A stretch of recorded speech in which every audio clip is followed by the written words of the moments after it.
Merci beaucoup Catherine pour cette introduction exemplaire où tu n'as pas oublié une seule des étapes de l'organisation d'un colloque ou d'une journée d'études. Et c'est vrai qu'il y a beaucoup d'étapes et ça a été sûrement beaucoup de travail pour les organisatrices, donc félicitations.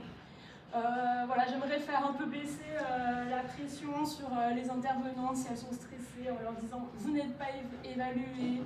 Nous sommes déjà absolument ravis que vous soyez là, que vous participiez. Donc franchement, tout vous est acquis. On est là uniquement pour vous écouter, pour vous donner des pistes si jamais on a des idées.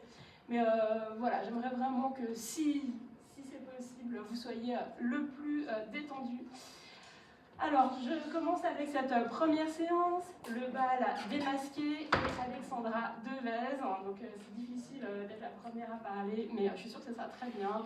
Étudiante en M2 littérature française et comparée, elle rédige actuellement un mémoire sous la direction de Léo Stamboul, ici présent, et Jérôme Laumner, intitulé La satire contre le corps du roi, Henri III, Henri IV et Louis XIV.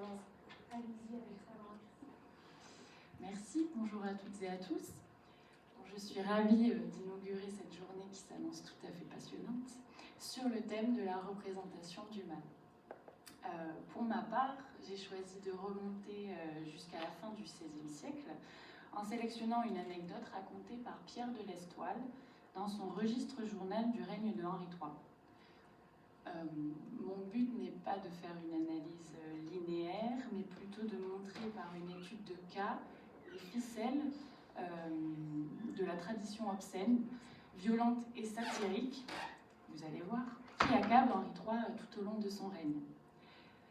Avant toute chose, il est important pour moi de vous situer celui grâce à qui le texte nous est parvenu, Pierre de l'Estoile, qui fait partie de la haute bourgeoisie parisienne, qui a obtenu des charges parlementaires. Il est donc un personnage public, et nous avons la chance inouïe de posséder son œuvre. Dans son registre journal, il récolte des centaines de pasquilles et de placards de 1574 à 1611. Et on appelle pasquilles et placards, au XVIe siècle, des textes très divers de circonstances, au registre pamphlétaire, qui sont largement diffusés et souvent placardés dans la rue. Le registre journal, c'est 6 volumes édités chez Droz, c'est un sacré massif, et il y a quand même beaucoup de zones d'ombre autour de la réception, puisque nous ne savons pas le degré d'adhésion de celui qui les collectionne, Pierre de l'Estoile, à ces textes. En revanche, ils nous permettent de bien mieux comprendre l'espace public et polémique parisien de l'époque. Donc je vais lire d'abord l'extrait avec vous. Sur la porte de l'abbaye de Poissy, comme le roi y entrait un jour, furent écrits en grosses lettres les vilains vers suivants vers août 1579. Quand je viens à baisser la tête pour entrer en votre couvent, mon vie se dresse et fait la fête pour chatouiller votre devant. Dormant, j'ai quelquefois songé qu'auprès d'un con j'étais rangé et que je culottais sans cesse pour accroître le genre humain, embourrassant une nonna toute la nuit à coups de fesses. Elle avait con gros et mollet, jetant foutre blanc comme lait. La nonne était un peu brunette, qui allait bien grand entre pas. Devinez si ce n'était pas pour chevaucher une grande traite. Le roi, ayant vu ces vers, qui voulut lire lui-même, dit, si j'en tenais le compagnon, je m'assure que je lui ferai faire aujourd'hui une plus grande traite que celle de la nonna. Il portait aussi un habillement fort simple, encore qu'il fit froid, ayant ordinairement son pourpoint ouvert et la gorge nue et découverte, comme les femmes, dans laquelle il portait souvent, comme elle, un collier de perles, chose efféminée et suffisante de lui avoir donné une grande maladie comme la sienne, laquelle le tenant à l'oreille, comme si elle eût voulu avertir de changer sa vie ou de mourir bientôt, tout roi qu'il était. Bon, j'ai coupé mon extrait ici pour vous montrer ces 2 premiers temps entrechâssés.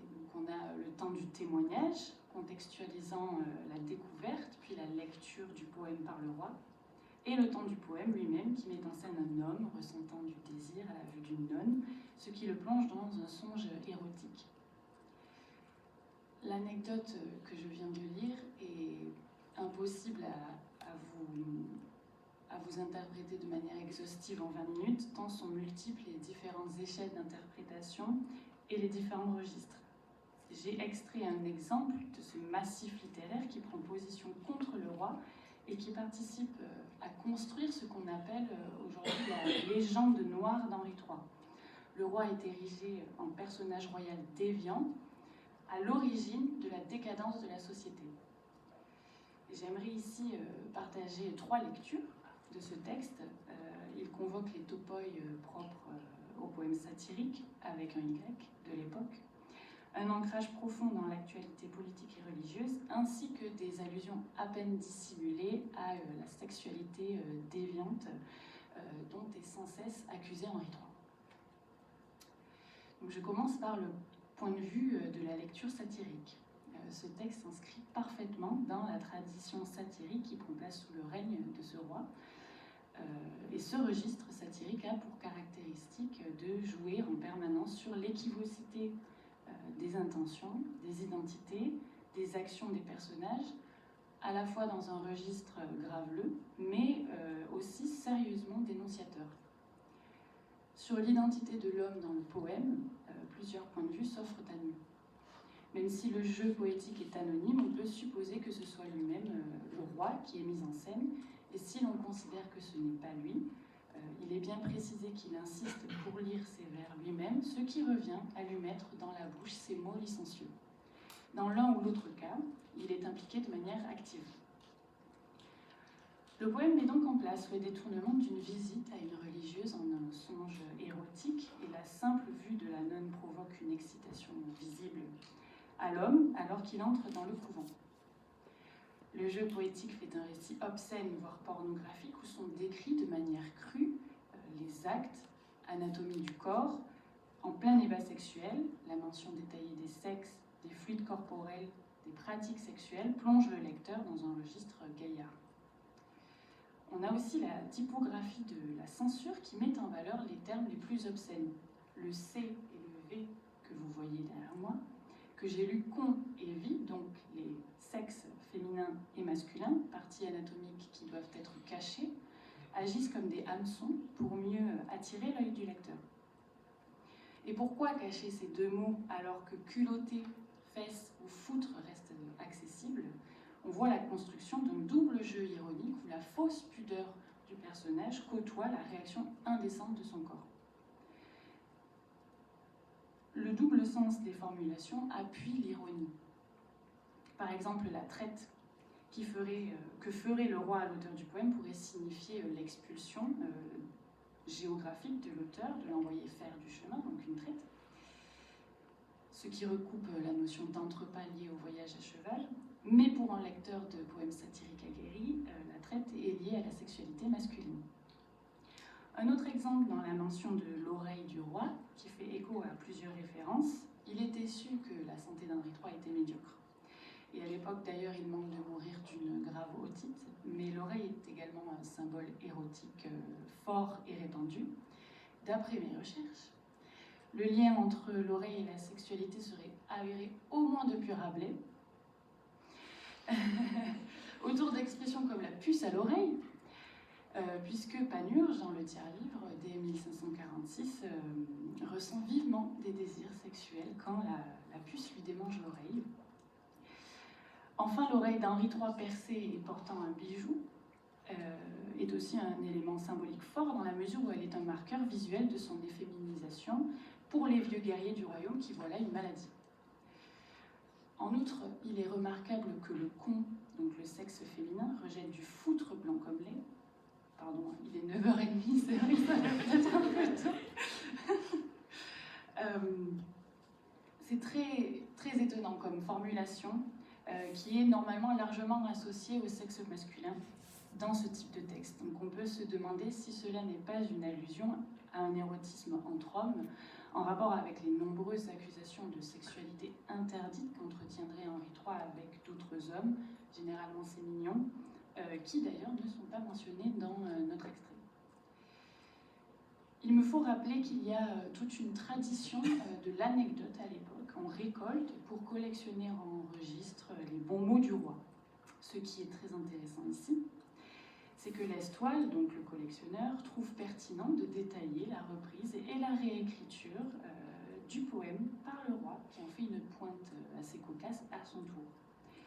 On ne pourra jamais vérifier la véracité de ces faits, mais il aurait réagi de manière gaillarde. « Si j'en tenais le compagnon, dit-il, je m'assure que je lui ferai faire aujourd'hui une plus grande traite que celle de l'Anonin. » Cette plaisanterie le fait redescendre parmi le commun des mortels, s'amusant lui aussi du bas corporel. Ce qui est remarquable, c'est l'allusion de cette réplique à des pratiques sexuelles interdites. Il reproduirait donc les actes de l'homme et de la nonne avec l'auteur du texte, qui est sans doute un homme. On entre alors dans un autre registre, celui de la dénonciation d'une sexualité déviante. Et donc je passe au point de vue de la lecture dénonciatrice.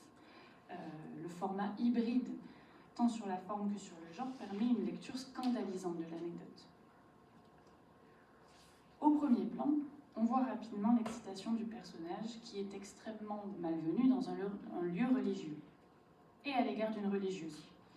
L'amalgame d'un rituel religieux, celui de baisser la tête à l'entrée du couvent, devient un regard lubrique posé sur le corps de la religieuse et demeure absolument inconvenant. La réaction du roi après sa lecture aggrave la déviance supposée de sa sexualité. Il ferait à l'auteur du poème ce que l'homme fait à la nonne. C'est donc une allusion à peine voilée à la sexualité qu'on dirait aujourd'hui, bien que les termes soient anachroniques, d'homosexuel ou bien en l'occurrence bisexuel. Et l'usage littéraire de l'obscénité est très répandu, comme vous pouvez le voir, dans la poésie satirique. Le corps du roi, objet symbolique fort, est mis en scène dans une sexualité ostentatoire et déviante. Parler ouvertement de sa sexualité permet de remettre en cause l'autorité monarchique en dénigrant le corps.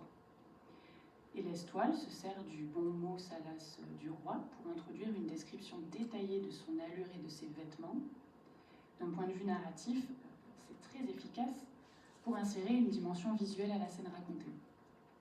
Cela permet enfin d'inscrire cet événement parmi les nombreuses apparitions qu'on considère problématiques du roi, qui sont très commentées. S'attarder sur son habillement efféminé, c'est une nouvelle fois une mise en avant de son manque de virilité et donc son incompétence à gouverner le royaume. J'aimerais aussi parler de la topographie et la mise en scène qui ont également leur importance. Il est dit que le poème est affiché sur la porte de l'abbaye de Poissy, ce qui fait directement écho à la publication des bans, c'est-à-dire l'affichage public des mariages qui sont sur le point d'avoir lieu sur les portes des établissements religieux. Cette mesure légalement obligatoire à l'époque vise notamment à lutter contre les unions incestueuses, et on trouve l'origine de cette obligation dès le Moyen-Âge, mais elle est réactualisée peu de temps avant avec le Concile de Trente en 1563. Ici, le poème affiché sur la porte de l'abbaye fait office de ban, donc, pour publier la relation entre le roi et une religieuse. Ça ne peut échapper à un lecteur contemporain. Donc, nous avons sous les yeux une mise en scène doublement parodique, dans la mesure où est publiée une union cachée et interdite, qui n'a pas vocation à mener jusqu'au mariage, sur la porte d'un établissement religieux qui concerne uniquement des religieuses, donc des femmes qui ont choisi de ne pas avoir d'union, sinon avec Jésus-Christ. Et de plus, les bans ne sont normalement pas affichés sur les portes des couvents, puisqu'aucun mariage n'y est jamais promulgué. Enfin, une ironie grinçante résonne dans cette union. Dans un contexte de crise de la chrétienté, le roi occupe d'autres lits alors qu'il était incapable de donner un héritier au royaume. Son impuissance sexuelle est pour l'opinion générale la preuve de son impuissance politique. On voit donc comment se construit la satire, qui s'insinue dans tous les espaces narratifs de l'extrait. Le poème lui-même évidemment, mais aussi sa mise en scène et le témoignage contextualisé de sa lecture. Je passe enfin à une autre caractéristique fondamentale de la poésie satirique, l'ancrage dans l'actualité. D'après les éditeurs du registre journal, Madeleine Lazare et Gilbert Schrenck, il était su que le roi entretiendrait, en tout cas il y avait une rumeur qui circulait fortement, une relation assidue avec une nonne des environs de Paris en 1578-1579.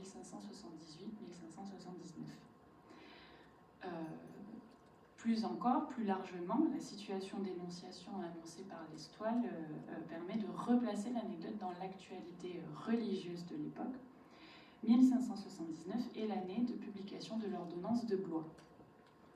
Cet édit établit une série de mesures importantes pour l'état civil du royaume, notamment par l'obligation pour les églises de tenir un registre des mariages, dans le but d'une part de légiférer les unions, en évitant les mariages clandestins non consentis par les parents des mariés, et d'autre part en évitant les mariages entre catholiques et protestants.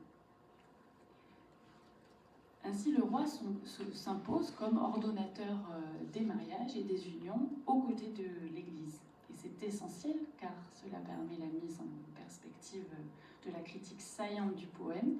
Le roi ordonne les unions, mais choisit lui-même une union doublement sacrilège. Le roi, représentant terrestre de la religion catholique, père du peuple, mari de Louise de Lorraine, commet l'adultère et le blasphème en s'unissant à une religieuse qui, elle, a fait vœu de chasteté. Bien qu'il ne soit pas question explicitement de viol ici, l'agression d'une nonne est une image très exploitée par l'Église catholique à l'encontre des hérétiques. Comme l'explique Tatiana Debagi-Baranova, je cite, « L'image de violeur de religieuse est typique des accusations d'hérésie. Elle est régulièrement utilisée pour dénoncer le comportement des protestants. » Donc, par le pervertissement des valeurs sacrées du mariage, de la fidélité, du respect de la religion, le roi est érigé en catholique profondément corrompu, le comble pour le représentant divin et terrestre de la religion catholique. Et j'ai utilisé à dessein le terme de sacrilège, qui a une définition bien précise au XVIe siècle. Comme je le montre derrière moi, le théologien Jean Bénédicti énumère 10 excès capitaux dans sa Somme des péchés et le remède d'Isseux en 1584. Et ce texte, à l'instar de beaucoup d'autres, se veut didactique en nommant les sexualités interdites et leur châtiment, puis en proposant des conseils pratiques pour avoir une sexualité en accord avec les règles religieuses. Parmi les excès mentionnés, on retrouve la pollution, donc la masturbation, la fornication hors mariage, l'adultère, la sodomie et le sacrilège, qui est précisément le fait d'avoir une relation avec une religieuse.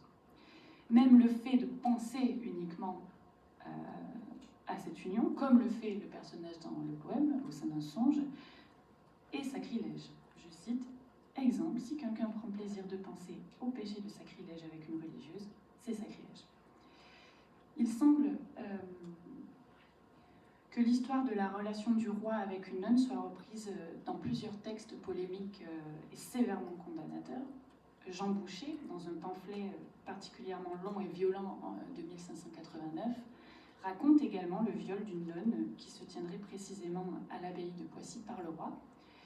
Donc je cite, « À Poissy, où au monastère et religion dite de Saint-Louis, il y avait une belle vierge professe, laquelle de force, nonobstant toutes les remontrances qu'elle put faire, disant qu'elle était dédiée à Dieu, Henri de Valois, donc Henri III, n'étant qu'un scipion en continence, mais vrai sacrilège de ce qui est offert à la même divinité, viola cette pauvre vierge. » Et ce récit est même accompagné d'une gravure où l'on peut voir une main menaçante aux doigts longs et crochus, symbole de la main diabolique, donc s'approcher d'une religieuse dédiée à la prière.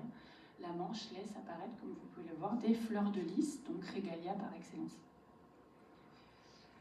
Pour conclure, j'ai essayé de vous montrer rapidement à quel point un seul texte convoque une multitude d'outils afin de diffamer la personne royale à l'image de la production littéraire de l'époque.